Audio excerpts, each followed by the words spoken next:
In 2005, just 3 years after New York Magazine named Jeffrey Epstein an international money man of mystery, allegations that the financier had engaged in sex acts with minors began to surface. Investigators quickly realized that this was not an ordinary crime. Today, we will look at how Epstein continuously evaded accountability for his crimes for over a decade until the moment he was truly caught.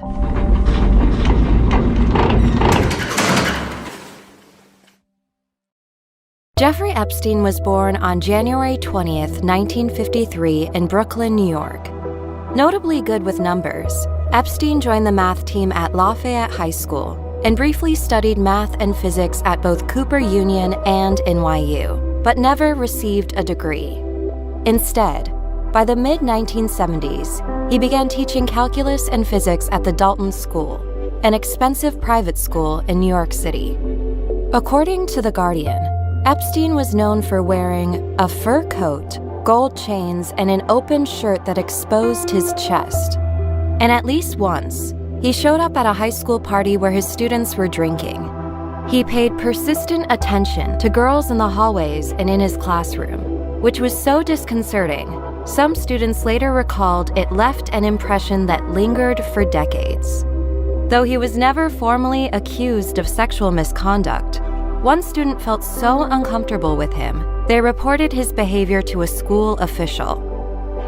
Ultimately, he was let go from the staff due to poor performance. Working at the prestigious school had its benefits. According to Vanity Fair, through his students, he also became connected to powerful parents, one of whom was Ace Greenberg, a legendary trader and a senior partner at Bear Stearns, a company that targeted men exactly like Epstein. They didn't need to have the pedigree. They just needed to be PSD, poor, smart, and deeply desirous to get rich quick. In 1976, Epstein was hired as a junior assistant. By 1980, just 4 years after he had gotten into the business, he was made a senior partner.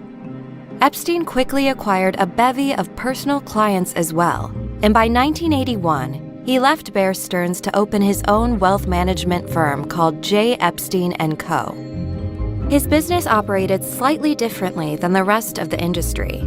He refused to take any client who didn't have at least $1 billion in assets, and acted as their financial architect who controlled all investments, tax strategies, and philanthropic endeavors.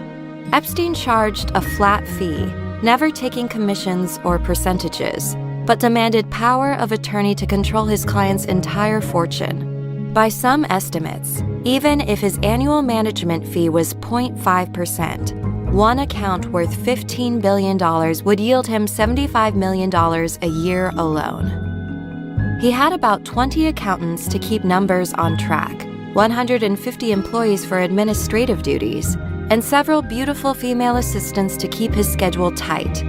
But no one except him could manage or analyze the accounts. He made every investment decision by himself. In addition to his clients, Epstein collected friends he wanted to keep close, often men with political power or in the sciences.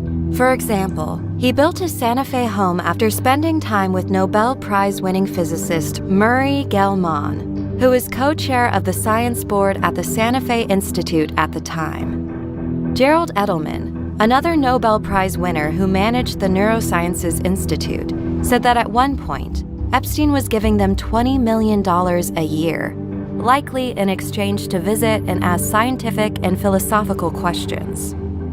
Most infamously, though, were Epstein's targeted political connections. Some say he worked especially hard to get close to Bill Clinton, and future President Donald Trump said of Epstein in 2002, "I've known Jeff for 15 years. Terrific guy. He's a lot of fun to be with. It is even said that he likes beautiful women as much as I do, and many of them are on the younger side. No doubt about it, Jeffrey enjoys his social life." But for several decades, Epstein had been romantically linked to Ghislaine Maxwell, the daughter of British media mogul Robert Maxwell, who had her own townhouse a few blocks away from his in New York.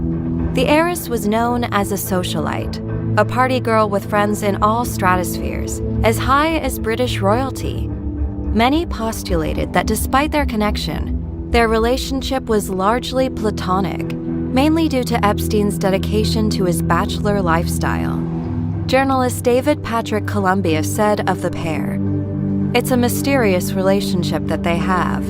In one way, they are soulmates, yet they are hardly companions anymore.